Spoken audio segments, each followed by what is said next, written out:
Hey there, it's Kristen. And before we dive into today's episode, I have a tiny favor to ask.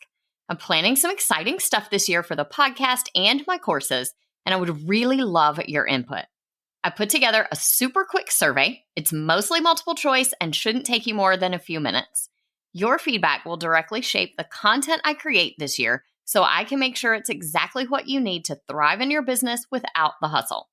Because I know your time is precious, everyone who completes the survey gets entered into a giveaway where 2 lucky winners will get a $50 gift card to Amazon or Target, your choice. It's just a little thank you for helping me make this year on the show the best yet. Head over to kristendoyle.co/survey, or you can find the link in the show notes. The giveaway ends on April 14th, so don't wait too long. Hey y'all, welcome to this episode of The Savvy Teacher Seller. I'm your host, Kristen Doyle, and today we are continuing our diversifying series with my guest, Brittany Blackwell. She's an award-winning special educator, the voice behind the Resilient Teacher podcast, and a course creator. Brittany started out sharing helpful teaching tips on TikTok during the pandemic, then began selling on TPT, and she has since added course creation as another income stream. She's here to shed light on combating burnout, creating courses that matter, and the power of automating our workload. So let's dive right into this conversation. Hey, TPT sellers, ready to see growth in your business? You're in the right place. Welcome to the Savvy Teacher Seller. I'm Kristen Doyle, and I'm here to give you no-fluff tools and strategies that will really make an impact on your sales. Let's get started, y'all. Hey, Brittany, thank you so much for being here today. Yes, thank you so much for having me, Kristen. I am so excited to be here.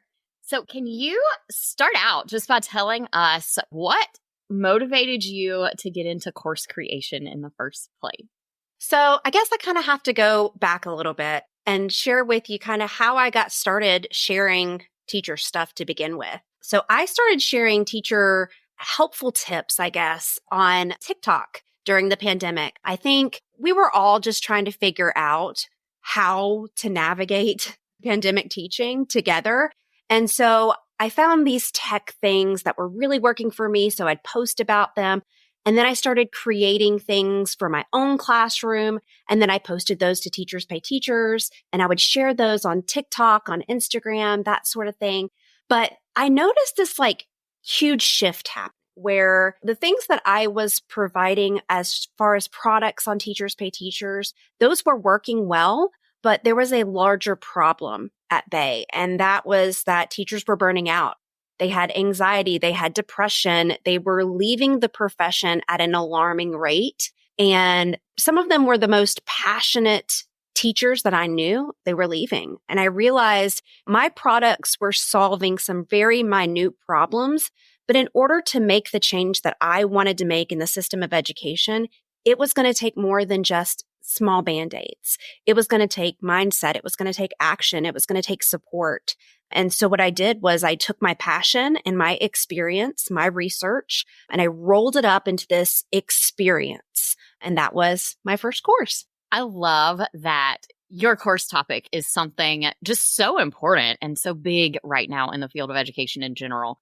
I know lots of sellers have created or maybe thought about creating a course related to the content that we sell.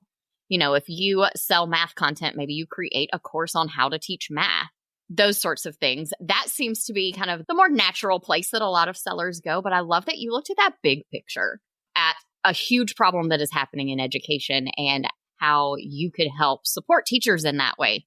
I know all of our TPT products are helping teachers with burnout because we are, taking so much of that work off of their plate. But like you said, individual products are a Band-Aid for a bigger problem. Just kind of based on what you were just talking about, I created 2 different courses at 2 different times because I saw 2 different types of problems. As I got to kind of know the teachers that I was working with, I noticed I really wanted to help them with an individualized, because I'm a special educator, I see everything as individualistic, and I saw it as they needed an individualized burnout recovery plan. And a lot of teachers, they would say, oh, well, I'm burned out because of the workload. I'm burned out because I'm not getting that support. And so I would see these different pieces and I'm like, how can I solve that big problem? And like we just said, my products themselves were solving little minute pieces. But at the end of the day, that was just the action that they needed to take. But they also needed mindset. They also needed support. And a lot of my Teachers Pay Teachers products could not provide that mindset or that support, but I could. And so that's where that course kind of came into play. Yeah. Mindset is just so important, regardless of what your profession is. Mindset is important for us as TPT sellers. Yeah, absolutely. It is important for teachers. It's important for moms and dads and just everyone. I've been doing a lot of mindset work over the last maybe 2 years, I guess. And it really is amazing how much of a difference it makes when you start focusing on that and applying some solid strategies to put yourself in a better mental place and, setting boundaries around work-life balance and things like that. And all of that is so important, especially for teachers. Yes, I completely agree. Then the second part so I did the individualized educare program, and then I went into the Automate Your Classroom program. And that was where I taught teachers how to create a workflow in a system based on what I learned from having a business, really. I learned how to do these things in my business, and then I brought them into the classroom. And then I realized, hey, teachers need to know that they can also do these types of things, how to create a workflow, how to create systems with automation so that they could reduce that time that they were spending on administrative tasks after contract hours, really getting that work-life balance that we all crave. And so that mindset piece that we need for work-life balance was also kind of put in with the automation piece that we kind of use in our business. We were talking before we started about Smarter Queue and how it's an automation as well. Yeah, it is. Saves so much time. I see your Automate Your Classroom stuff all the time on social, and I have not been in the classroom for 5 years now, and I'm still so tempted to buy it because I'm like, this is genius. This is what we need. Yes. And, I had very small things on Teachers Pay Teachers. Like I had a missing assignment form that was a Google form. That was a form of automation. That was my initial automation that I ever used and sold it. And people loved it, but they wanted to know how can they do that with more stuff? And that's really what I did. I looked at what I was selling on Teachers Pay Teachers, what was selling the most, the biggest volume, what was the one that everybody's like, I need this. And I then kind of narrowed it down to what was the thing that they were really looking for. Oh, they want to see more of this. They want to know how to do this in more than just a missing assignment form. They want to do this with everything. What is the real problem that they're having? Exactly. And that's kind of what helped me determine this is what I need to create a course on. And it's worked really well for me. Yeah. I think when you tap into those underlying, I know the phrase pain points is so overused, but it's true. That underlying real problem that the teacher needs to solve, or whoever your audience is, that's where you find that really compelling course topic that will hook people in so that it is a successful course and so that you're making a big difference for people because you're addressing what they really need and not just, here's a product for this, here's a product for that, which of course we know those products are definitely very helpful. They are super important, but they, like you said, they are solving a tiny problem where there's this huge underlying problem that you can also create more support around and teach teachers, in your case, how to solve this bigger life problem. Yes. Can we talk a little bit about some questions that people may have about courses? Like, how do you figure out how to structure a course in an effective way? Deciding what content to include and how to arrange things. So one of the things that I kind of looked at was I started with the end in mind, like how we do with teaching. Like all of us probably who are selling on Teachers Pay Teachers are teachers. We know how to teach. And I think that's such a really cool part about creating a course is that you don't have a curriculum, you're creating your curriculum. So I think the most important kind of piece to look at is the end. What is the end problem you're trying to solve, and then kind of moving backwards from that. The problem that I see that happens, or that happened with me, was I wanted to share everything, just every little piece. And that can be overwhelming. I mean, my whole purpose was to not overwhelm, right? But when I originally created my course, and I've reiterated it several times to really just narrow down the basic information that people need to know so that they don't get overwhelmed and so that they're actually taking action, was just getting down to the nitty gritty of what are the basic things that they need to know. And then having that in a way that was actionable. Because one of the other pieces that I have seen as I've created this course and as I've these courses and seen a lot of success is that I would have people join my course, but then they would never do anything with it. And my whole goal with that was to see my students succeed. I think we all want to see our students succeed in the classroom. We want to see them succeed if we're creating a course, right? And so I wanted to see that. So I had to think of, where were my students getting stuck? Were they just like, this is a whole lot? And they were. And so really simplifying it down and finding ways to just give them the meat and potatoes, and then have a way to give them that extra stuff later on when they could absorb it. Yeah. And that's so smart, just to start with something that feels doable and manageable for people. In some cases, I think it's almost more important what we leave out of the course than how much we can fit into it. There was a time when you would see these courses that said they were, 100 and whatever lessons. It's everything you'll ever need to know about whatever topic. And that honestly just feels overwhelming now. Maybe it's a symptom of where we are just as a society, but that feels overwhelming now. I would much rather buy the 5-lesson mini course that's going to tell me what I need to know about XYZ. Yes. I think that's something that people get, caught up in. They think, I've just got to give everything that it's going to help them do everything. And people don't want everything. They just want to know what they need to know to get to that end goal. So maybe if anyone is out there thinking that a course is too big of an undertaking because they have to do all the things, maybe this is a good reminder that those smaller courses can make a huge difference.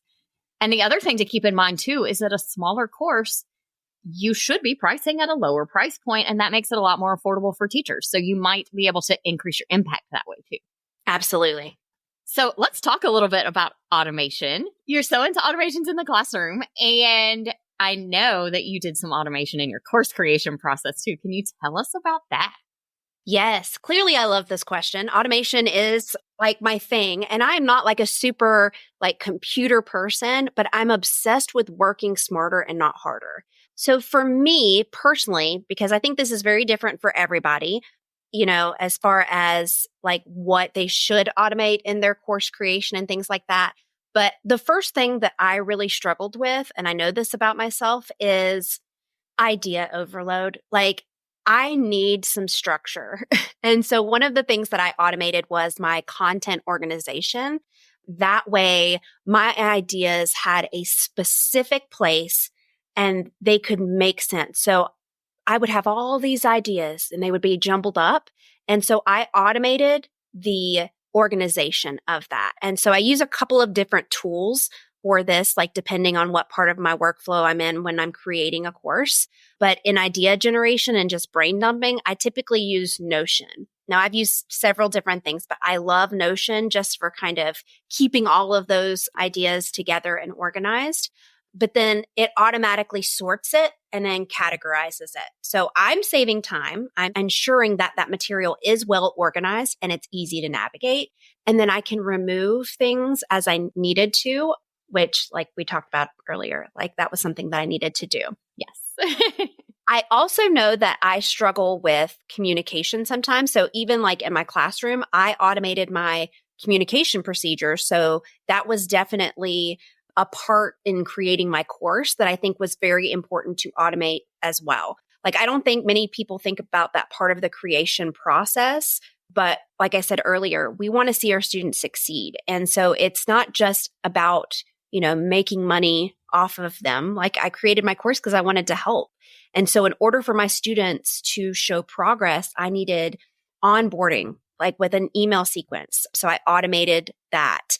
Any updates to the materials, I automated that as well, checking in with them, having a procedure in place for any questions and support that they might need. And so I automated that through my email service provider with tags and things like that, just to kind of keep it flowing to show that progress.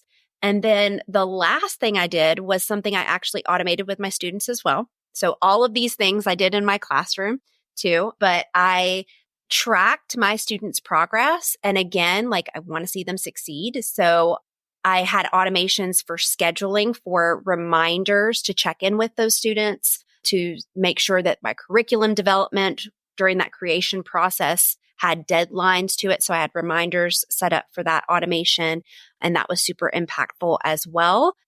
The one thing that I've started doing recently is using AI to automate some of almost like a back and forth. Like I needed somebody to bounce ideas off of, and that's what I use. I use ChatGPT. I know some people use Bing or Claude or whatever. I love ChatGPT just to kind of bounce those ideas off of and think, hey, would my audience need A, B, and C if I don't have somebody already that I can ask those questions to that's part of my audience? And just kind of automating that as well. So I've used automation in so many different ways. I could probably spend hours talking about it, but those are like the main ones that I think really helped in the creation process. Yeah. I love using AI tools for that idea generation. Like you said, a lot of times I'll put in what I kind of have planned and I'll ask a question like, what am I leaving out? Is there something I've forgotten? Yes. And sometimes I get ideas that I'm not going to use because I don't like them. But sometimes I get something I'm like, oh my gosh, I can't believe I didn't think of that. And it just helps you round out what you're teaching. And I use ChatGPT a lot for organizing my content too. I'm going to create a course on this or even just a podcast episode. I'm doing a podcast episode on whatever topic. Here's what I want to talk about. Help me organize it. Help me put it in a logical order, because sometimes I have a million, like you said, ideas in my head and I just am not figuring out, sometimes maybe I'm too close to what I'm doing. I have too many ideas and I just haven't quite figured out the logical order that it makes sense to present this to other people in. Right. I love it for that purpose too. And I know we all have probably mixed feelings about AI in general, and even tools like Notion that are helping to organize things and do work for you. But I think, as long as we're using it in a responsible way and we are still presenting our ideas and our thought, our work, using an AI tool to help us fill in some gaps, figure out if we've missed something, do some of that planning can really help. And it is, like you said, almost like having a team member that you can go back and forth with. So let's talk just a little bit about marketing and getting your course out there, because that's a huge part of having a course. You can have courses all day long that sit on your Kajabi or Teachable or Thrivecart or whoever platform and don't go anywhere, but you have to get them out in front of the right people. So what kind of strategies have you found successful for getting your course in front of that teacher audience? Well, I think the main thing that really helped me in actually reaching my audience was I didn't just create a course based on an idea that came up. It was over time. So I had a lot of experience kind of creating a community of teachers on my TikTok and on my Instagram that I felt comfortable kind of talking with them and getting that information from them about what they actually needed, instead of just being like, I think teachers need some burnout support. No, I actually had those conversations on social media, was bringing that content already there. But even after that, there were a few things that worked really well for me in actually selling my course. And one of those was doing a pre-launch podcast series to really get my audience primed and ready for the launch, getting them in that state of mind to really want to take some action. So I did a lot of planning around the time of the year that I was launching, looking at the emotional aspect of what my teachers were dealing with, and then addressing those emotional components. People will call it aggravating the problem. I didn't really think it was aggravating it as much as I was acknowledging that it was happening And then I sent my teachers on a journey to realizing, hey, a lot of the things that I'm dealing with could be solved through automating tasks in my classroom. So that was one strategy that went really well. The other was participating in a few summits back to back, which got a little bit more visibility on me. And I kind of rode off of those into a launch. So what I mean is like the topic that I talked about was kind of like a taste, right? I talked a little bit about a taste, gave a little bit of a quick win. Then I rode off of that summit into a free boot camp. So people were getting to know me a little bit more. I was putting a lot more value into them. So again, giving them that value to those new friends that I met through the summits. And then I went into a launch. So I definitely took my audience from cold to warm and then really took them on a journey. And I definitely see the value in creating that purposeful journey into my course, but also providing value along the way. Yeah. It's so important to do that. It's typically called a launch runway, right? These things we do leading up to a launch. And if you've done a few of them, you start to see them everywhere. I'm at the point now where I can get an email from somebody and go, oh, she's about to launch something. I wonder what it is. And I get excited for it. But when we start putting out that content, whether it's like you did on your podcast or, people who don't have a podcast, you can do this with your blog, your email list, a YouTube channel, Facebook Lives, whatever it is. You can do it wherever you are creating content. And that's what I would recommend is to go ahead and do this wherever you already are creating content. Don't feel like you have to start something brand new. Wherever you're creating content, start talking about those pain points. And it is agitating the pain point, but we can do it in a way that is caring and not salesy and not that bro marketing feeling where they make you feel like your entire life is going to end because this pain point is so bad. Yes. We don't want to do that, but to remind people that, yes, you're struggling with this. Maybe, you're not loving teaching right now and it's not your students and it's not the content. It's these other things. Just bringing that stuff back to light, reminding them that that's the underlying problem that they have, and then guiding them into a place where they are ready to buy a course from you. Working on visibility is just so important for that. And I love that you're focusing on that you're doing all these summits and things, because it's also a great way just to get your message out to a bigger audience. Even if they never end up purchasing something from you, it helps get your message and the support that you provide out to a bigger audience every time that you present in something like that.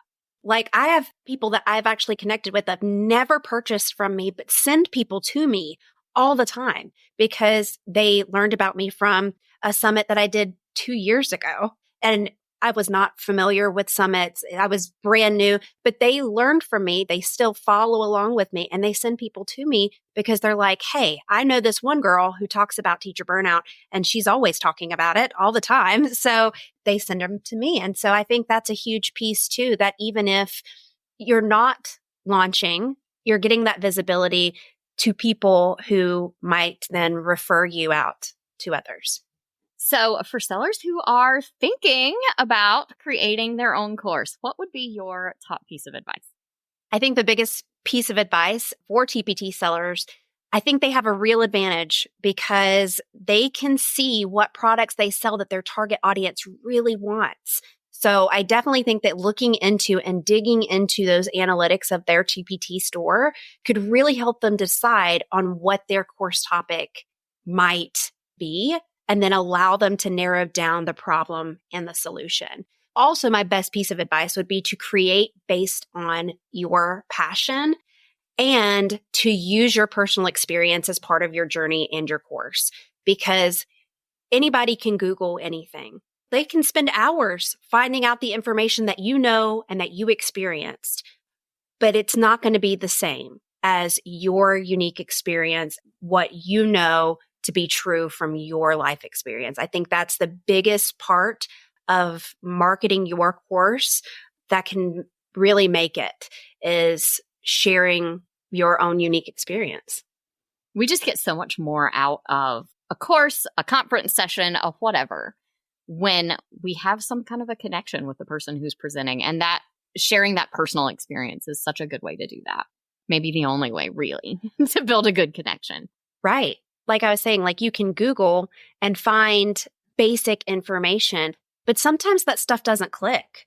Like somebody could Google how to overcome teacher burnout. They could read it on a blog, but until they're hearing that their experience was validated through things that I've talked about, they're like, somebody else is dealing with this. It's not just me. Then they start to realize that that's something they can get support with from other people or me. And a lot of times when you join a course, you get access to a community of other people who joined the same course for the same reason that you did. So you're all in this place together. And that part of it can be almost as good as the course itself in some cases. Absolutely. So let's talk action steps. What would you suggest as maybe a first action step for somebody who is thinking about creating their own course? Definitely looking into that TPT store and seeing what things their ideal audience is purchasing. What's the highest purchased item that they have? And then maybe looking into what are they passionate about? If they're selling math resources, which one is the highest purchased item? So maybe it's a bundle for algebra. Okay. So that's the highest one. They're really passionate about getting students engaged. So maybe they merge those two things together to really look at what could they create a course on, and then getting that validated by their audience by having those conversations with the people in their audience that would be purchasing it and getting that marketing research done. Definitely that market research is such an important piece of creating any offer really, but a course for sure, where you look at identifying that underlying problem and then find out if your audience is actually interested in this before you go down this path of spending tons and tons of time creating something without knowing for sure that it's going to sell. And there are so many places to do audience research. You can drop polls on Instagram. You can email your audience. I've been doing this one question, click to respond email survey lately in my regular weekly emails. There's one little question and there's 3 options. And I can tell by how many clicks are on each link, which option got the most votes. And it's such a good way to do some quick audience research. It's also really great for your email stats because it gets people interacting with your emails, which helps your deliverability. So it's a great thing to do for email as well. I know some providers you can actually tag based on which one they clicked. And so then you could have a whole tag for those specific people to maybe target those people later for a specific offer that you have. So I like that too. Yeah. And I do those for everything from real market research to just, I did one not too long ago that was, hey, how long do you like podcast episodes to be? Yeah. Because I just wanted to know that I'm in the right place. I'm recording these every week. I want to make sure I'm in the right range of links for people. So just little questions that can help you make your business better. Well, thank you, Brittany, so much for being here. This was such a great conversation around course creation and figuring out, that right topic and all of those things, and especially about how to automate some of it and take some work off our plates too. So I appreciate you being here so much. Can you tell everyone where they can find you? Yes. Thank you again for having me as part of the podcast. I've listened to your podcast for quite a while, and I love all of the content that you're bringing. It's all really relevant for me as a TPT seller and then also as a course creator. But you can find me on Instagram at Teaching Mind, Body, and Soul. I'm also on TikTok at Miss Princess Teach. I originally started on TikTok and I just cannot change my name on there for the life of me. But then I also have a podcast, the Resilient Teacher Podcast, where I really focus on helping teachers overcome that burnout cycle and start living their best lives inside and outside of the classroom. So you can find that at teachingmindbodyandsoul.com/podcast. And I love connecting with other teachers and teacher sellers and collaborating with them. So anybody who's listening who is still a teacher and may need support as far as burnout would love to help with that. But also any teacher sellers who would love to collaborate. I'm always looking for new teacher seller friends. Awesome. And we will put clickable links in the show notes for all of the things so they're easy to locate. Thank you again so much for being here. Yes, thank you. What a great conversation with Brittany Blackwell today. Whether you are thinking about course creation or you're looking for ways to automate things and prevent burnout, Brittany is your girl. I would definitely encourage you to connect with her at the links in the show notes.